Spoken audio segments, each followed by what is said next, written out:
High, myself Babar Mondal, ex student of Debagram S A Vidyapith. আমি Debagram S A বিদ্যাপীঠে class 5-এ ভর্তি হই 2007 সালে। তারপর মাধ্যমিক 2013, 2015 উচ্চ মাধ্যমিকের পর আমি ফিজিক্সে অনার্স করি ক্যালকাটা ইউনিভার্সিটি থেকে। তারপর আলিয়া ইউনিভার্সিটি থেকে মাস্টার্স।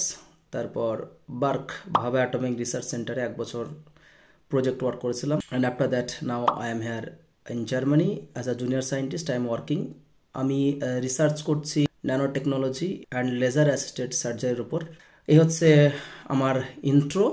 আমাদের স্কুল দেবগ্রাম এসএ বিদ্যাপীঠের 75তম সেলিব্রেশন হচ্ছে। অনেকে আমার স্কুলের ছোট ছোট ভাই বোনেরা হয়তো দেখছে আমাকে, তো আমি তাদের উদ্দেশ্যে একটা কথাই বলতে চাই। দেবগ্রাম এসএ বিদ্যাপীঠ যেমন তেমন স্কুল নয়, এটা সেই একটা স্কুল, সেই রকমই একটা প্ল্যাটফর্ম যেখান থেকে তোমরা চাইলে আকাশ ছুঁতে পারো।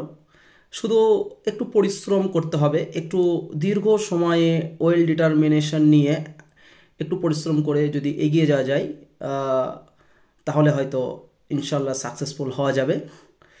তো থ্যাংক ইউ।